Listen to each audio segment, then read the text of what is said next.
Incidentally, honey never goes bad. So you can just buy like 5 years worth of honey and store it in your house and it'll just sit there, all good.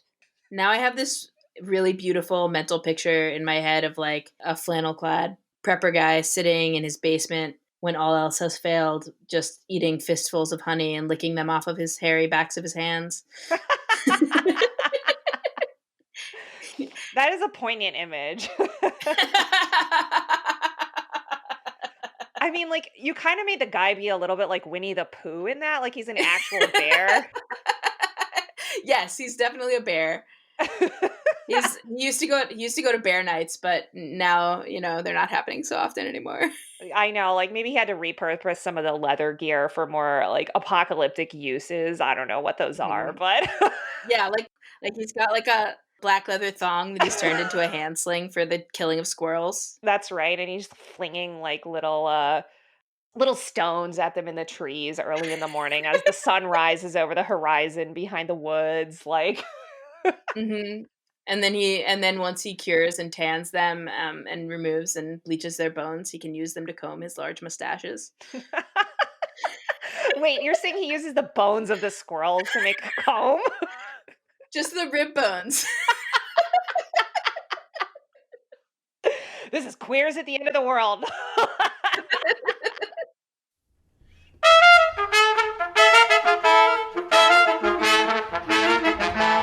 This is Queers at the End of the World, the podcast where you filled up your go bag with hot Cheetos, so now your seed cache is all covered in delicious, cheesy fire. I'm your host, Nina. I'm your host, Nat. And today we're talking about the classic 1993 novel of apocalyptic prepping for the rest of us, Parable of the Sower by Octavia Butler. And just to give you a heads up, when we say talking about, this is going to be a little different in format from a lot of media podcasts. We aren't exactly going to go step by step through the plot and talk about the novel chronologically from beginning to end. If you love Butler's parable novels especially and are interested in a show that really does that kind of deep dive moment by moment into them, I highly recommend the podcast Octavia's Parables by Toshi Regan and Adrienne Marie Brown. They will just tell you in the softest, calmest voices in the world how to get your shit together and do something in the midst of all this mess. For us, I think the way we hope to talk about the books and movies and video games and shows and songs that we'll be discussing is going to be less about following the plot and more about whatever we're finding in them that's kind of interesting or helpful to us. That said, there will definitely be spoilers here and on every episode, and we're new to this and everything might change. But anyway, if you want to know what we're reading or watching or playing next, you can follow us on Instagram at Queer Worlds Podcast. And yeah, I mean, I think another reason we wanted to start with this book is also to sort of help us frame in this first episode why it is that both of us are so interested in thinking about apocalypse right now, and especially this idea of prepping.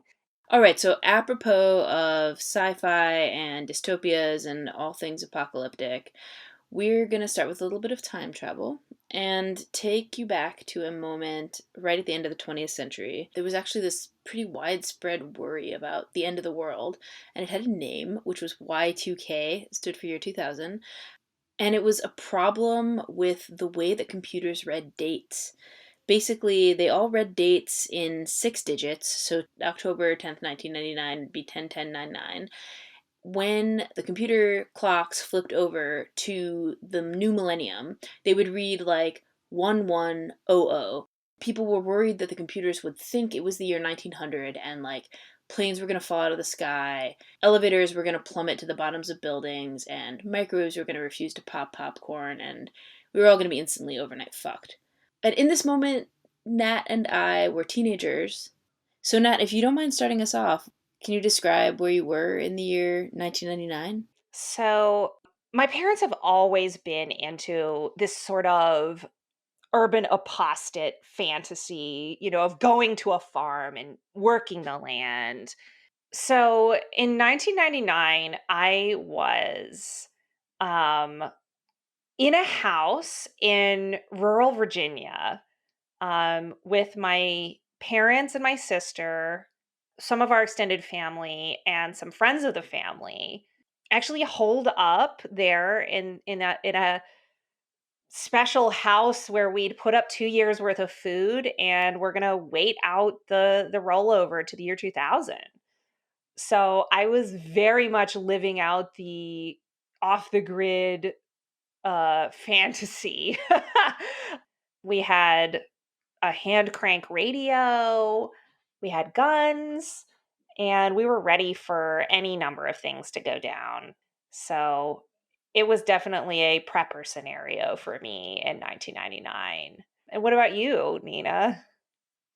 So my family was I was growing up with a dad who worked in computer banking and whose team for like 2 years at least, I think, before the year 2000 was in charge of fixing the bank's computing systems so that when 2000 happened, they wouldn't have any problems. Wow. Yeah, so, like, it's kind of interesting because there's this real, like, contrast there because I was, like, scared of it too, I was a little kid and I was worried about what would happen, and, like, first of all, my dad was working on it. Like, basically the most trustworthy person in my world was working on it. And I remember kind of, like, asking, like, "Is the world gonna end? Like, what if the world ends?" And his response to me was, "You know, the world ends all the time. Everybody's always afraid that, we'll never get to the other side of it and that the world's going to come crashing down for one reason or another. Yeah, And it never does. So I don't think it's going to be a big deal, you know? And for me, that kind of like reinforced what was also kind of a false lesson in that moment, which is like, yeah, the world's never going to end. Like, it's never going to be the big one, you know? right, right. Yeah. I think I, in some ways, had the opposite little shiver there where I was like, what would it be like if nothing happened? I definitely had that thought. And then, one thing because the rollover happens in different places around the world according to time zone, was that there wouldn't necessarily be a single moment when we knew the outcome. And I never really got to have a moment of like, aha, everything's fine because we sort of waited to see what would happen for a while, like not just Mm. that night, but like for days afterwards. We kind of at some point just like left and went back to our normal house that we live in. So like for me, I was like, well, I'm glad I can go back home because I like my normal house better than the other house. And I wasn't mad. Yeah. But Do you remember the moment when your family was sort of like, okay, it's not going to happen? I mean, I imagine you had kind of a story in your head of like how it was going to go. And I imagine it took some time to adjust to like, we're in a different timeline now. it was. I mean, I think one of the things that's always characterized my ability to see the future in my own mind, and I think is in part from this event. And I don't know, and I think that this might connect with having a queer identity also. I've never had a picture of what the future was going to be like or what I could possibly expect out of life or feel entitled to. Like, it's Mm, always felt kind of like there's like this expanse of shadow and grayness. mm-hmm. And that kind of sensibility was there during this. Like I didn't actually have a clear narrative of like what it would be like if we had to live there, living on 2 years worth of food. Yeah. I also didn't have a vision of like all of the good things that were going to happen to me and come to me in my life without the version where there was an apocalypse. So it was like the future was darkness before and after. Yeah. Yeah. Yeah, I do think the one thing that I had a vision of when I was younger was like I really wanted to be seen, with a capital S. And I think the one thing that I do have clarity on as an adult is the ways that this version of reality, the non-apocalyptic wasteland one that I have in my head Hmm. is there are ways of being seen. Like I want to go to parties with other queer people Yeah. and wear a nice tie and I would love to have that happen and I don't want it to be prevented by social distancing. So I think I have a little bit more of a stake in it than I did when I was that age and it was 1999. Yeah. Yeah, because I mean, totally. It's like it takes or at least I think in my life and it sounds like in yours too, like it takes a long time to even reconcile the vision of yourself that you're sort of trying to imagine. Like especially I think for trans and non-binary folks, like the version of yourself that you know exists and the version that you live as, you know, like which one gets the future? Like which one Seriously. yeah. I mean, to me, like, if I turn into, like, a suburban middle class, like, parent or something, like, that seems like a personal apocalypse, like, it's not to say that that's a negative vision of a future, it's just to me, that would be annihilating. Mhm. So, Yeah. I don't know. It's just like, yeah, it's hard to imagine a reality when those kinds of narratives all feel like a type of apocalypse. Yeah, I think that makes a lot of sense. It's that apocalypse that I think we imagine over and over again where like you join a band of survivors headed by some guy who is unfortunately not a thong slingshot making bear, but is usually like an ex sheriff of some kind, and you have to like, you know, and then you have to like deal with his like drama with his with his masculinity while you like fight off zombies or something. And if you don't, then you're gonna just like end up in somebody's even worse patriarchy cult. Oh And like god. not cool. But like everybody's preparing for that, you know. I mean, I think building cisterns is cool. I think knowing how to hunt and knowing how to preserve food is really awesome. But I guess I realize more and more that like, you know, like knowing how to can versus not knowing how to can isn't going to save my life if it all goes down. It's like and Yep. I'm not just trying to get qualified for the sheriff's band of survivors, you know? Like I'm sure like I would that's not good enough, you know? Yeah, yeah. I mean, it's not I just feel like it's not gonna be an apocalypse where, like, you knock on the, like, door of the little group and they're like, "What skills do you have?" You know? Right. How's your jam? Yeah, exactly, and then you have to, like, give them a canned Right, good and they taste it and they're like, right. There's too many seeds in this raspberry jelly. "Yeah, we only like seedless in this compound. Move it along." Good. Thank you, Nat. See, again, I'm reassured by someone I trust that the apocalypse is There we not going to be go. one I can't handle. You Yep. know, I think that's actually a really good place for us to transition to talking about the novel. So, Parable of the Sower is different from so many of the survival narratives that we're going to be talking about on the show, like because it does some of that imagining of like what a future could look like for like queer and black and immigrant and poor and other marginalized people. And you know, the thing that it imagines surviving when it imagines a survival story is like not the usual like old white guy who's the main character in so many survival stories. So we're going to start with a little bit of a plot summary just to give you a sense of like the major plot points and major characters, if you've never read Parables or if you haven't read them in a while. Yes. So Parable of the Sower takes place in the near future. Like it's 2024 when the book begins. In an America that has really been decimated by climate change and extractive capitalism to the point where there are a few very rich people, but almost everyone else is pretty desperate. There's constant fires, water is really expensive. So our protagonist is a 15-year-old girl named Lauren Oya Olamina who lives in one of these walled communities. Setting fires has become like kind of a common thing. In fact, there's a drug that people can take that makes them really enjoy setting fires. And so people are often burned out of their homes and communities because of this.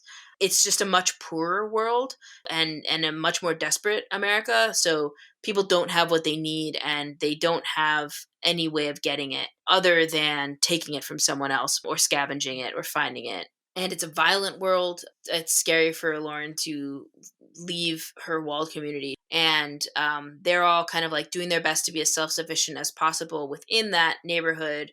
And in that neighborhood, Lauren's father is the preacher and one of the kind of major leaders in the neighborhood. and he remembers better times, but his daughter is really looking forward, trying to think about what a better future would be. Yeah. So, what's going on in her mind is that this situation of living in this walled off community is obviously unsustainable. And that at some point she's going to have to leave the walls of this small world and set out. So, as a kid, she makes up this religion called Earthseed. And one of the precepts of Earthseed is this notion that God is change. So there's this idea of not worshiping God like as a person, just as this force of constant chaos and transformation and difference. Good things, bad things, all of these things are happening, and you just got to roll with the Well, punches. God is change, shape God. Those are like some of the central tenets of Earthseed. And that means like accepting that change will occur, not being so terrified of change that you just avert your eyes from it, which is what a lot of people in Lauren's community and her life have done. And instead, embracing that fact, doing everything that you can to be prepared.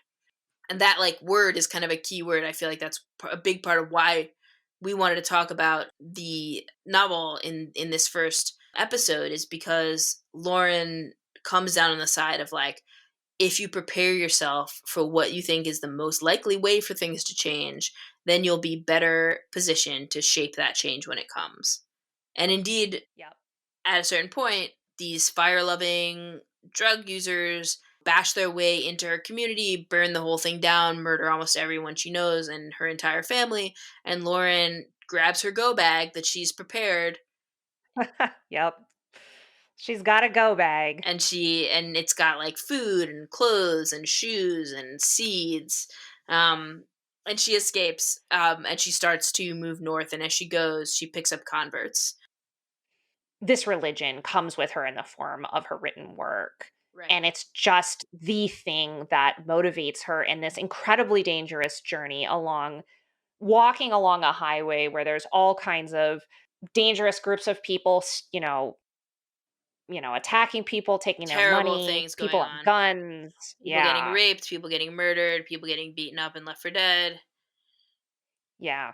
So she goes along gathering together this group of people through, honestly just through having this kind of vision. And Lauren meets a lover, an older guy named Bankole.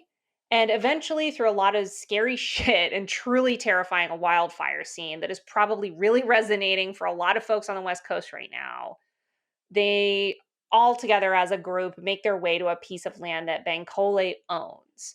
And they start to set up their new community together. That's where Parable of the Sower ends. And Parable of the Talents takes things up a few years later, although we're not going to summarize that book's plot because we're not going to talk about it as much here. So we're talking about the year 2000, and one of the things that talking about Y2K brings up for me is that I think in a lot of ways the Y2K scare was sort of this anxious reaction over the course of the 90s. You know, it was like email got invented, like internet got to be something that was in everyone's homes. That was something that I think both of us lived through, and that had been happening for decades, but the 90s was really like a tipping point. And I think that Y2K in some ways was like this like kind of communal, national, international anxious reaction to that. You know, people were scared of technology, like they were scared of the power that computers held over their lives. And I was interested to like kind of put that moment into conversation, like with the fact that Parable of the Sower and Parable of the Talents are written like pretty much at that same time. Like Talents comes out in 1998, which is like, you know, when people really started getting scared about Y2K.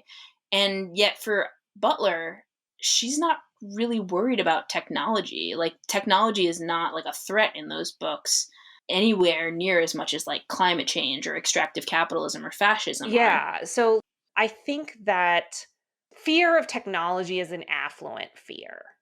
Hmm. So, of course, the people that can afford technology control the narratives around technology that are distributed by technology. Mm-hmm. And Parable of the Sower and Parable of the Talents exists outside that landscape. And there are moments in the book where we kind of look in through the window of the affluent in that world where they have VR devices and haptics and Right. immersive experiences, but those books sit outside of affluence and in the reality of poverty and people who have to live without the privilege of access to technology. Totally. It makes me think of like how, like in Lauren's neighborhood, when we first meet her, she describes like these rooms that are full screen immersive television sets. And there are those in the neighborhood, but like they can't afford to work them anymore, or they're older versions and they couldn't afford to update them. So it's like, yeah, I think it's exactly as you say, like this technology exists, but the people that these books are about are not the people who can access it. And that's not just fictional. Like, it's just that someone who might be in the socioeconomic class of a person who would be a member of Earthseed has no control over the narrative around technology in the first place. And I feel like the second book, Parable of the Talents, is like a little bit more kind of interested in technology than Parable of the Sower is. But things like slave collars and the control belts, walls. The book is interested in technology of walls and of control, um, because that's the technology that its characters are really have to be interacting with. Yeah, exactly. Exactly. I always feel like control collars are sort of with this type of writing in the same category for me as like, oh, cannibalism. Hmm. I don't know if you ever read the Wheel of Time books by Robert Jordan. There was a kind of like gross control collar scenario in those books that was very, very toxic patriarchy. Yeah. And I just always have like a slightly negative reaction where I'm like, oh my God, control collars, like it feels a little bit like a trope. Like, I find that one of the most terrifying aspects in the parable books, the return of company towns and company script. Yeah. Like, that is so threatening and so terrifying to me when she writes about that in a way that, like, I can just see that happening immediately, like, right now. Hmm. And then, like, the slave collar one, I'm like, there would be a lot of if thens that would have to lead to that. Whereas like a company town requires no chain of branching pathways for it to just start happening to people.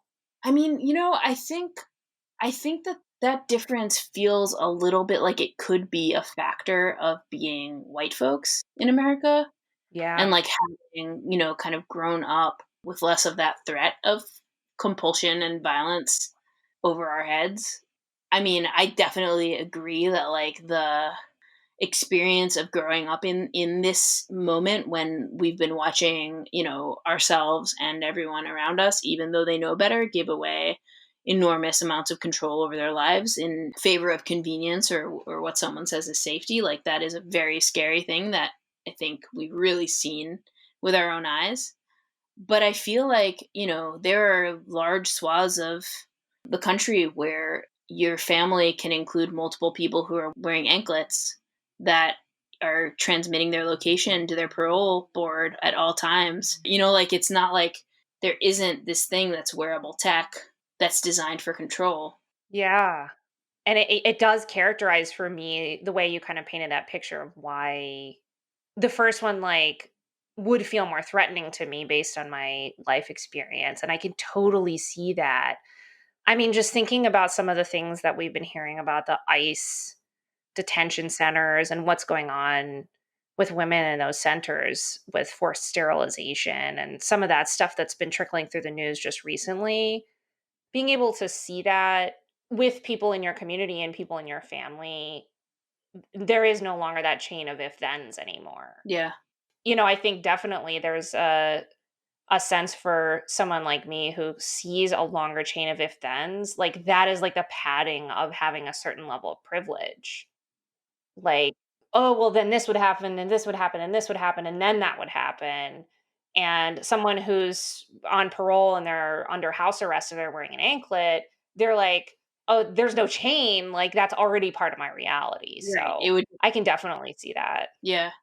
I think it's interesting because I think it really relates to exactly what you're saying about like technology and the ways that Butler uses like technology tropes from the point of view of like working class people who can't afford to use them. I think also like the slave collars, like, yeah, it's totally a trope of like dystopian, apocalyptic, scary technology fiction, but it's also like in this book it's seen from the point of view of like black Americans and sex workers and people who've been on the losing end of the white supremacist toxic patriarchy power structure. So like Butler is maybe playing with it. She does that with cannibalism too. There's like that moment when they show up in the woods and see a group of kids eating a human leg, and that's like such a common scene in apocalyptic fiction. But there's something about the way that she does it where it's like, ah, fuck, that's sad. Yeah. It feels less like the nasty truth about human nature and more like this is what like these terrible social systems and social decisions bring us to. Yes, exactly. Nat, do you feel like we're missing anything? I feel like there's some big thing that we're leaving out of the plot. Oh, I know what we're forgetting, Nina. We're forgetting about Lauren Oya Olamina's vulnerability, Yeah. which is that she has what is called in the book sharing. And this is the consequence of having parents who took a sort of intellect enhancing drug that causes a birth defect where children with this sharing, otherwise known as hyper empathy, when they see other people experiencing pain, they also experience what they imagine is that pain. So it's not a magical mind link, it's a Yeah. like a psychological effect. But in the world of the book, it's like if someone gets stabbed, the pain she has is the same pain as if she had been stabbed. Yeah. So part of her journey in this highly dangerous environment outside the walls of her community involves seeing violence done and experiencing a bodily feeling of that violence whenever she sees it. Right. So she has this kind of like enforced radical empathy where she has to like if she causes someone pain, she's not going to be okay either.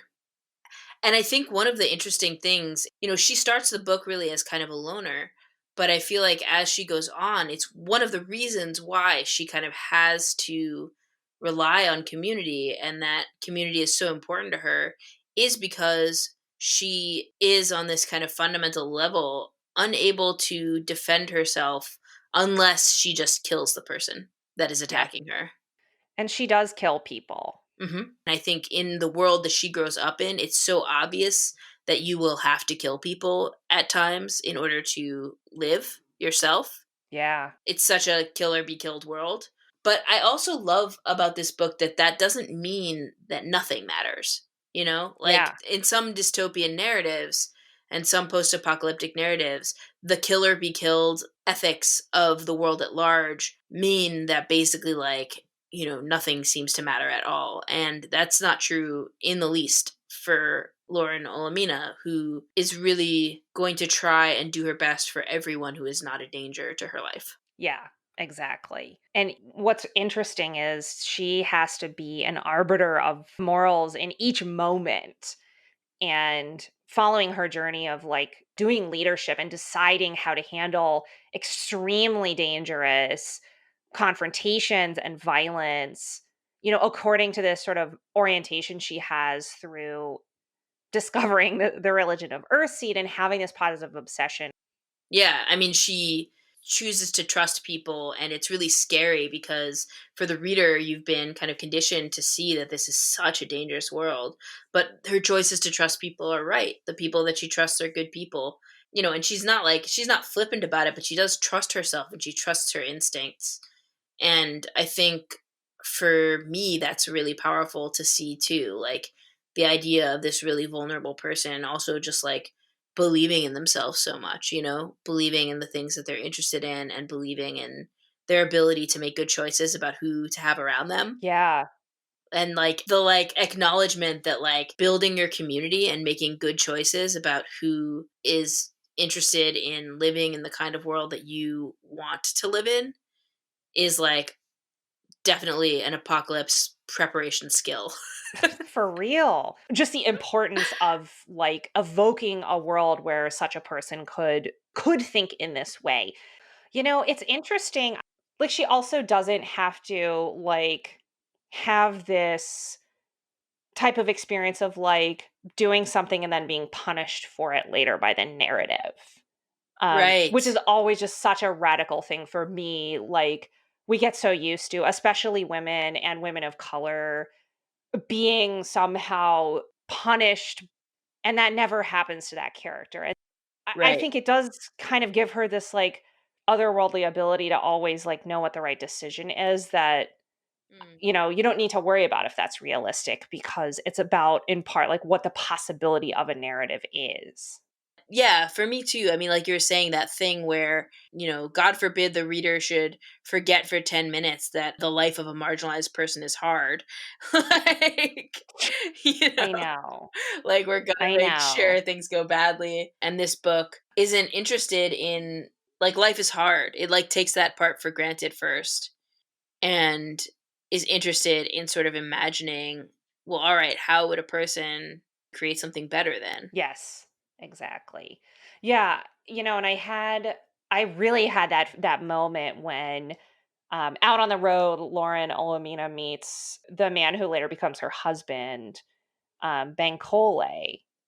There's a moment when you realize they have a mutual attraction, and he's a lot older than her, and he's someone, like many of her converts, she kind of finds on the road. Hmm. And, part of the narrative is this sense of not being sure if he can be trusted and trying to understand who he is, and then they sleep together, and at that moment, I was like, I'm just so used to that kind of, like, punishment moment. I was like, "He is going to betray her, and it's gonna be so bad," and, like, I was, like, waiting for the axe to drop, and then, like, honestly, that is the moment when you realize who the author is, and you're like, "This author is not going to do that in this story." Mm. And I was just like, "Thank God." It just makes me realize, like, the frustration of reading, like, Western world narratives, and I'm glad to come out from under the heaviness of that, it being in Mm. every story I read, you know what I mean? Yeah. And like, or at least like the punishment isn't inevitable. Like when people talk about like that horror movie trope where like if like two people have sex, then they're going to die, right? And that's Right. like because of the like it's like the way the world works, and whether it's the world of fiction or like the real world or the world of horror movies, like if this then this. And I feel like Butler just isn't that interested in, it's like no, it's not the world. It's like horrible people. Right, right, right. Like if Yes. somebody's going to punish you for living your life, it's going to be because, they're driven to punish you for reasons that are probably because they're really shitty. Yeah, yeah, I feel like what I'm trying to say is, like, it is about her identity. I mean, she's a Black woman, her character is a Black woman. If you've been a marginalized person, you understand that your marginalization is not an if this, then this situation. Like, it's Mhm. not because you did something. Right. So there isn't a sense of, like, cosmic checks and balances. Like, oh, I did X and now I'm suffering, therefore, this life of Y. It's like, oh no, like, I just sort of am me, and this situation has emanated from people around me. And Mhm. so it's like bad things happen to you, but it's obvious to you in that situation, like being Black in America, you didn't cause that. And so there isn't a narrative relationship between your flaws and your acts and necessarily the kinds of bad things that happen to you. Right. So you can sort of disconnect the line that is drawn between those Right. two things. What do you think about Lauren's use of cross-dressing in Parable of the Sower? And to give some context for folks who might have missed it in the novels, in the central part of the novel, when Lauren and Harry and Zara take to the highway on their long walk north, Lauren makes a choice to dress as a man in order to protect herself and her friends. So how did you feel about that aspect of the story, Nat? That's a really interesting question. Like, I just so often feel like, quote unquote, like badass women who can shoot a gun and are capable are extremely sexualized for being that way Yeah, by the lens of the narrative, right? right, because patriarchy has to like undercut that power by like sexualizing it. Exactly. And of course, like, I don't know why I would think that like Octavia Butler would sexualize her protagonist. I didn't think that, but I just, you get these like built-in reactions that are just like Yeah, almost automatic where you're just like bracing yourself for like this annoying thing that's going to happen. totally. And when that came up, it was just like instead of an annoying thing happens, it's like I'm being given a piece of cake. And I'm just like, yes, cross-dressing cake. Like I really want to eat this. So I have like personal like transmasculine feelings about her particular experience of cross-dressing, that she could just like in this world just like instantly like she puts on men's clothes and then everyone's like, oh, you're a man. I'm like, how? Totally. Like there was never a moment where people clocked her and then she has like this thing, like it was always just, well, like when she puts on that outfit, that's what it is. And that was so awesome though. It's like more part of the like piece of cake that I got to eat about that Mhm. section of the story. And I don't know, I enjoyed kind of like mentally being in conversation with that. It's interesting that you clocked it that way because I feel like I actually feel like there are a bunch of points in the book where she does get seen. Bankley recognizes that she's a woman. You know, Harry can't keep the pronouns that she's asked him to use straight, so he keeps referring to her as she. Like, there's some really good, like, fucking up pronouns and it making people unsafe moments. Yes. um, but you know, like I think when I first learned about Octavia Butler, because I read some blog post somewhere where somebody was like, people of the world, there is this author and there are books out there with like cross-dressing black female protagonists, and like, you know, and I think the way that it was put was something like a black woman in drag saving the world, and I was like, oh, really? You know? And you know, and I like rushed to find it, you know. And I was like, and there's like lots of books, and I could not believe it, and I was so excited. And you know, in many ways all of my expectations were exceeded, but in this one way I feel like I expected a person whose gender identity was like not cis female. And Yeah. I feel like Butler, like, she has Lauren be like not that keen on the fact that she passes so easily. And, you know, like similar in terms of like trans feelings reading this and being like being like, man, you know. Yeah, it's like, why do you get to pass when you don't even care? Like Yeah. And then on the other hand, I feel like I respect that because I feel like part of what Butler is doing comes out of the just humanity that she shows all of her characters and the empathy that she shows all of her characters. Like, she is like recognizing that Lauren's gender identity is female even if she passes. Like, even if she does this thing for safety, you know, that doesn't change her gender identity, you know. And there's something that I can take from that, I feel like, as a trans person who felt felt various ways while I looked other ways, you know, like I get that, and I respect the sort of respect for her experience of her gender, even though people read her differently. But I can't say that I wasn't a little bit disappointed when I didn't find, you know, like, you know, another genderqueer protagonist. 100%. Yeah. I mean, I was just gonna be like, I had that exact moment. I have one friend in particular who's like really butch. And we had a funny conversation recently where she was like, you know, if ever anybody ever like is weird to you in the bathroom, I'll punch him in the face for you. She doesn't identify as queer.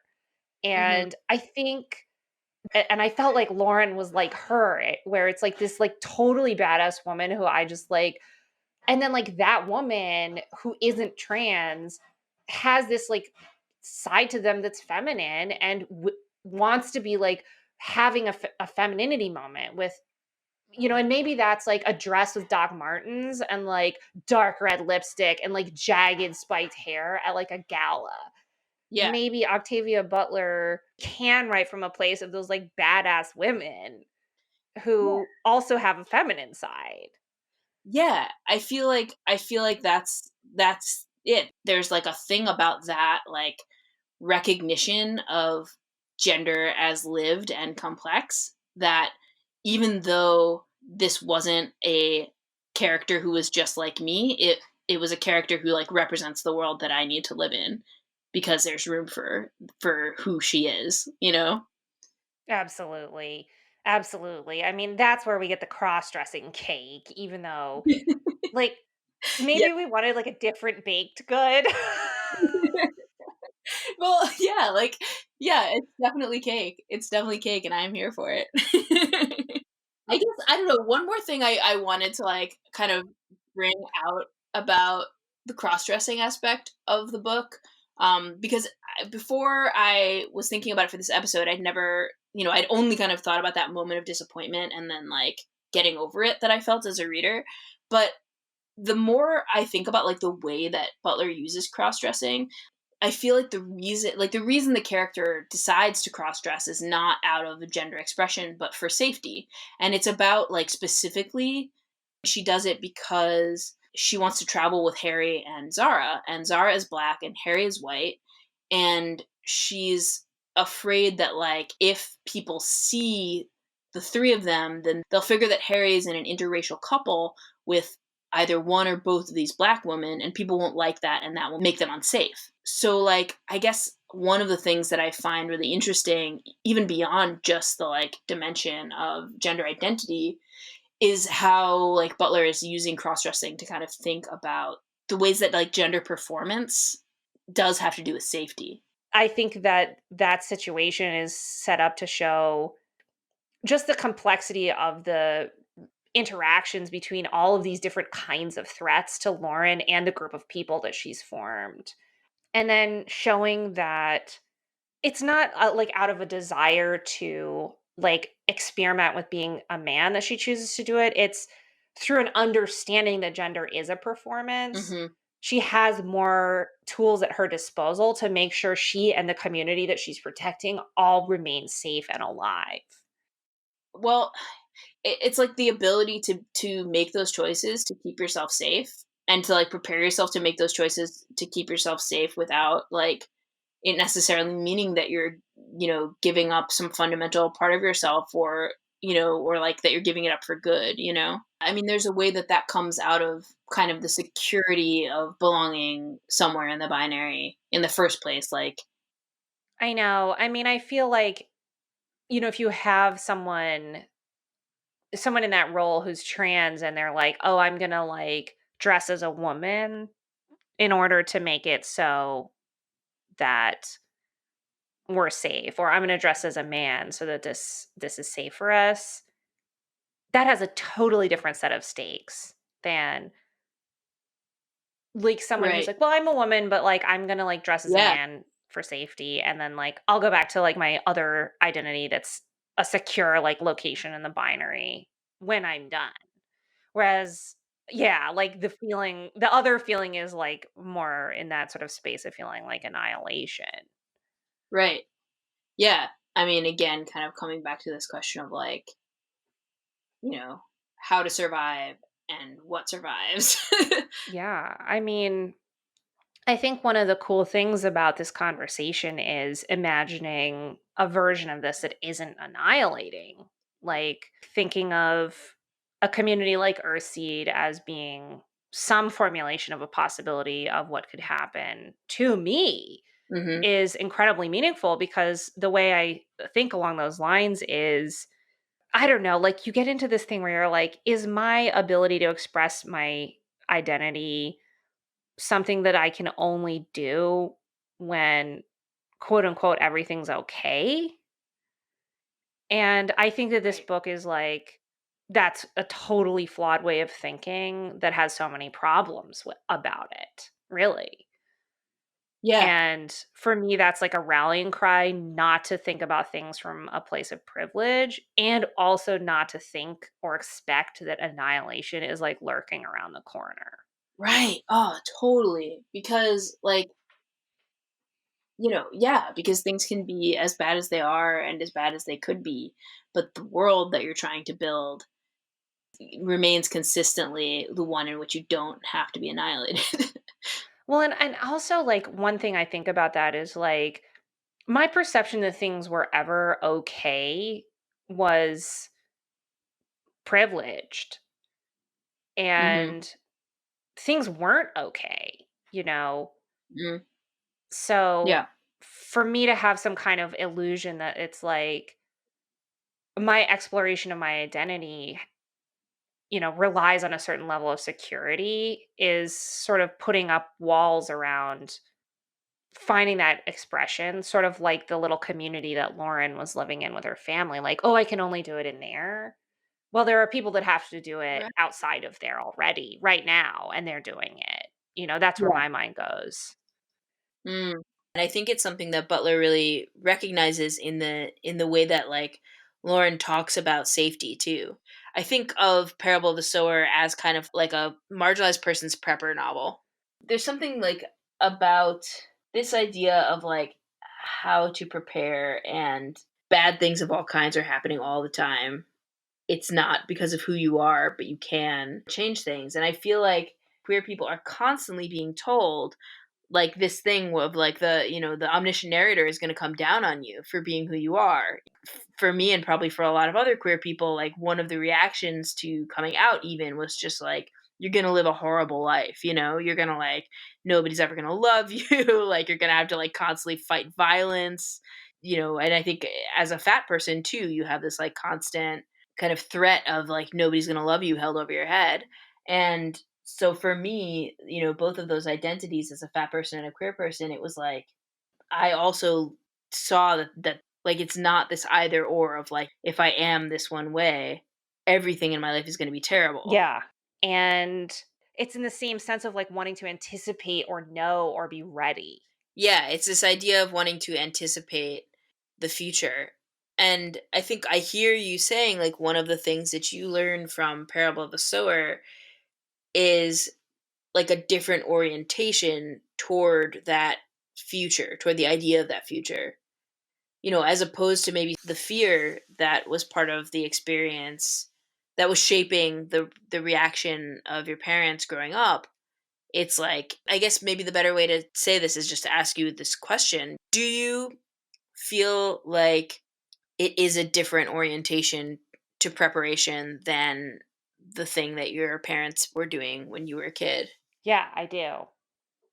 I think that the difference is articulated by Earthseed Mm, and this idea of God is change, so shape change. And that idea is about letting go of your vision of what the apocalypse is. mm, Um, because I think the Y2K crisis in many ways was around almost like bringing into being this particular manifestation of what the apocalypse would be so that one could have control over it. ah, so real. Yes. Yeah. So, like with Earthsea, the idea is that you can't know exactly what the danger or what the crisis is going to be because your life is inherently a process of flux and change. And what you're trying to do is not get rid of change, it's to be able to shape this unpredictable force of change in your life and be prepared or forward thinking in such a way as to guide that force. Mm, And I think that orientation is about being able to be prepared without exactly knowing what the thing is. So, mm, yeah, I'm still afraid of people saying to me like no one's going to love you. mhm. Like I don't think that that's something you ever totally get past. Like, I think in the idea of a crisis scenario, I mean, it's a really there's a side to it that makes you feel frightened because you think like, you know, what community would I have to rely on or to be in if that kind of pronouncement has been handed down to me, either from the sheriff's compound where they don't accept raspberry jam with seeds. For the love of God, I love seeds. But like also like there's something really important about like being your authentic you if you're going to be able to feel feelings and understand how to connect those with some of the themes we've been talking about of like knowing what you would do in a crisis, Mhm. right? Because like if everything's locked down and hidden, you are locked down. Yeah. And so the first thing you have to do is like be able to feel who you are and be able to feel feelings and then be able to understand what you do when you feel feelings. Mm. And like for me, being like, I'm this, you know, I'm genderqueer, like has allowed me to be like, oh, now I can do that series of steps. Yes. And that gives me so much trust in myself Mm. that if something went down, I would trust my reaction to it, and I've never felt like that in the past, like, when I was younger and when I was in that state of, like, being sort of stony. Mhm. I don't know if you identify with that feeling of, like, hardened, stony interior because you're just trying to prevent Yeah. some kind of self-knowledge from, like, bubbling out to the Oh, surface. yeah. Um, I mean, it's but yeah, yeah. That word even comes to us from, like, queer culture of, like, being stone. I mean, it has, some other connotations too, but yeah. yeah, absolutely. So I think that I think there's something there about self-knowledge. And for me also there is an aspect around community to it, which is that to me being able to say I am this, I'm queer, to me that's like there are other people. And that is Yeah. such an amazing feeling for me to Yeah. think that those people are out there and that that could be part of the formulation I would imagine as a future in an apocalypse or otherwise, really. Right. Just had the, like, possibility of people to go through a thing with and to, like, reflect for you, who you are and who you wanna be. Yeah. I think another aspect of it is also like you've been talking about how like being queer and like this the need to know yourself and the need to recognize that like you have feelings like is the prepping of the self for like to be able to cope with change. And I think for me, I've been making a lot of art about climate change. I've been working on a lot of theater and puppetry that is thinking about climate change and especially doing a lot of trying to imagine hopeful futures, like trying to get us out of this like we're doomed imagination where everybody just shuts down, right? Feeling becomes impossible in that doom scenario. And there have to be, like you're saying, there have to be room for emotions. So, how do we make room for those emotions? And every time I try to talk about that, like hope for the future, I always end up talking about transness. And I think, for a while, I like tried to think about why as a person who was assigned female at birth and I identified as gay and I identified as butch and I identified as stone and all of those labels that were kind of like I could like go that far. And then eventually in my 30s I was like, okay, I'm genderqueer, I'm trans. And that was like that took a lot, but the like scariness of that step is part of how I've constructed my hope in this moment where we're faced with like these tremendous changes because of the experience of change as positive. Sometimes change that feels totally terrifying and destabilizing is actually like there are ways forward and ways into yourself through that is something that I think transitioning, to the extent that that's something that I've been working on for the last many years of my life has taught me, and it's not necessarily going to lead to the end. I love that. I have so many things I wanna say to that. I was myself incredibly inspired by, a book I read, which Nina, I know I've mentioned it to you before, Selected Diaries of Luz Sullivan. We both laughed in Yeah. pleasure. Yes.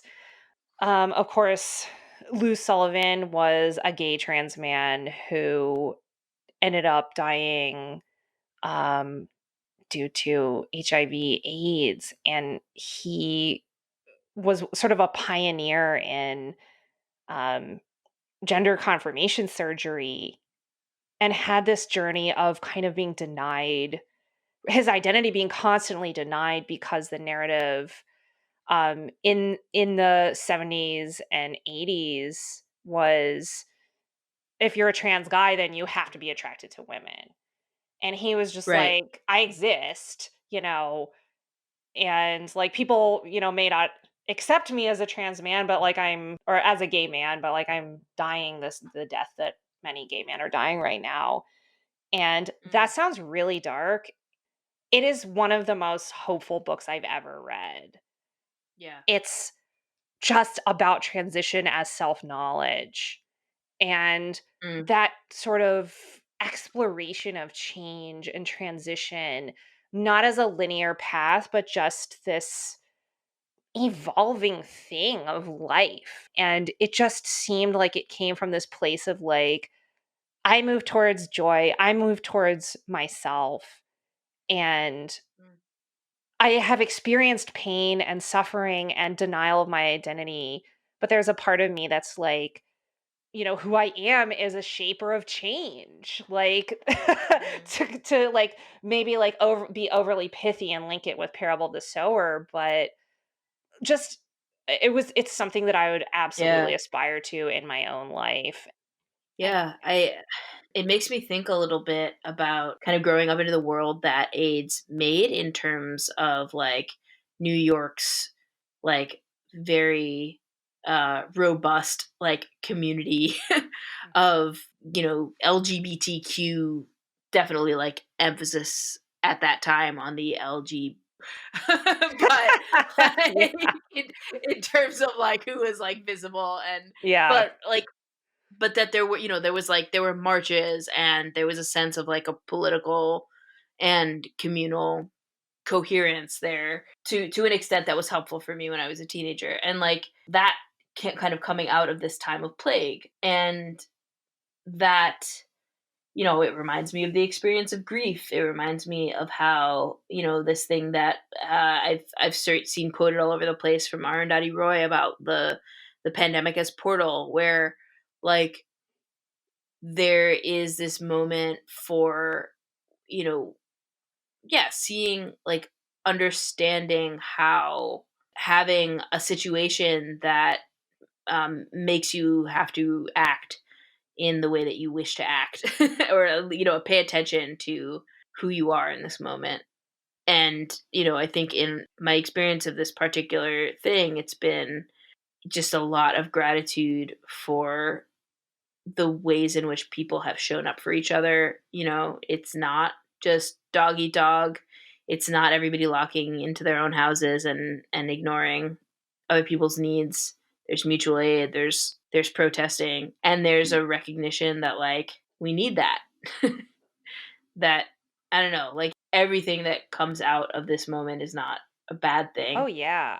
I mean, for me, like one of the things I'm always trying to work with or get away from is that I grew up in this way that sort of teaches isolation.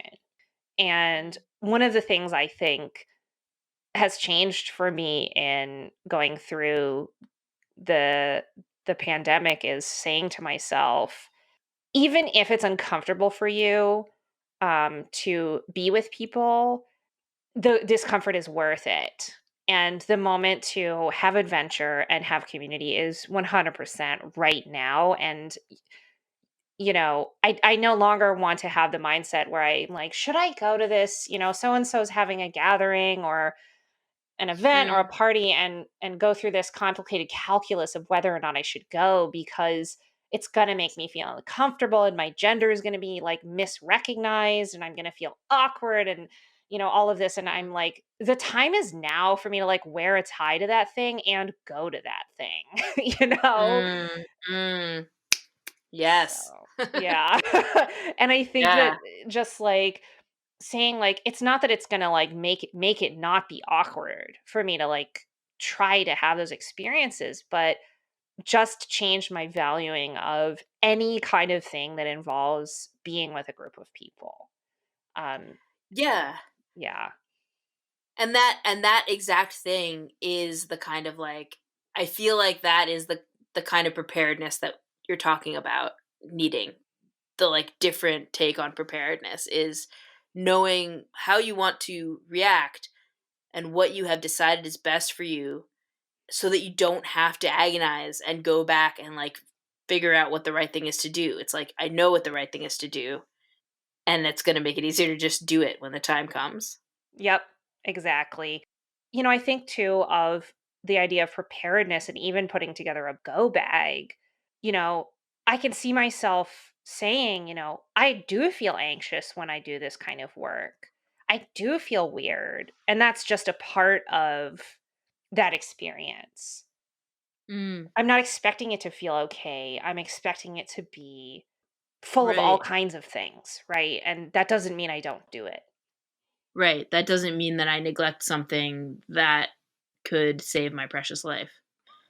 For me, I've always wanted to live a life that wasn't defined by fear. Because of my experience as a kid, prepping and being ready is associated with defining your life through fear. And Mm, it's historically been really difficult for me to differentiate between outrageous behavior that comes from fear and justified behavior that comes from imagination and planning of the sort that we see in Parable of the Sower. mm.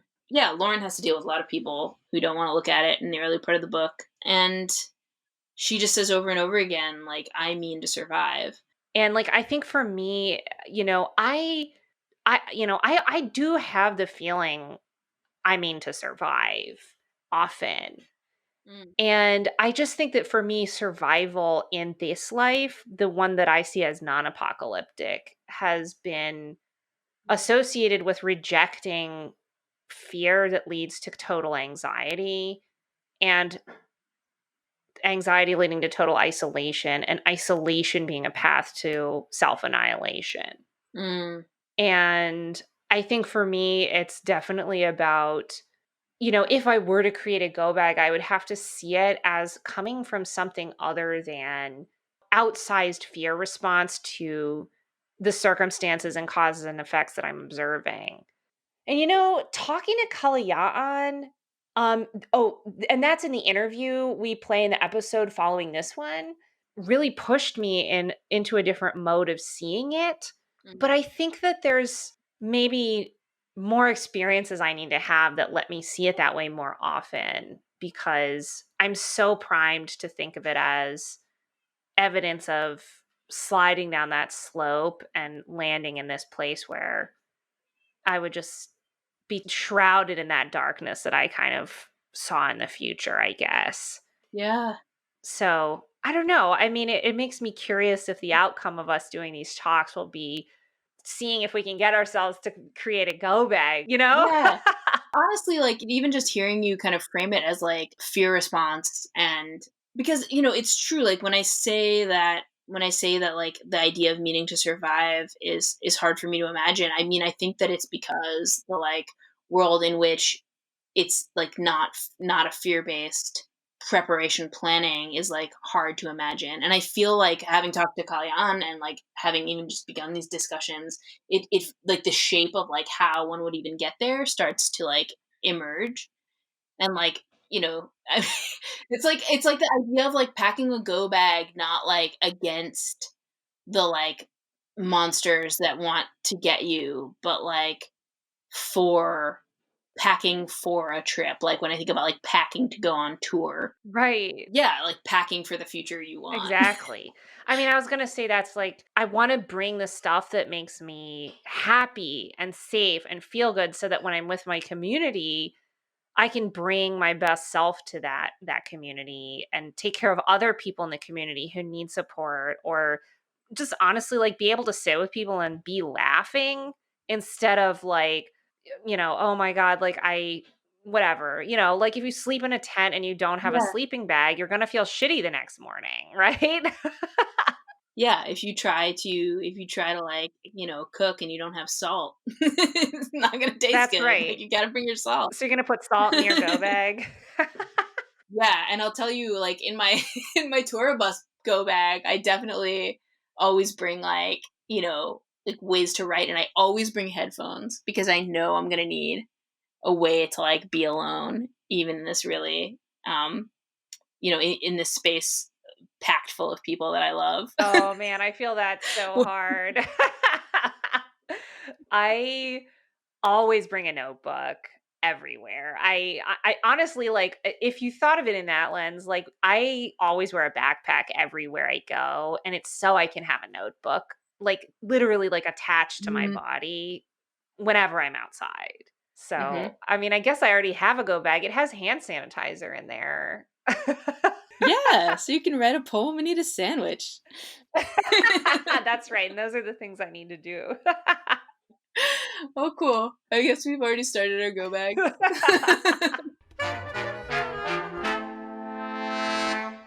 Next time, we're talking with queer activist and disaster preparedness expert Kalyan Mendoza.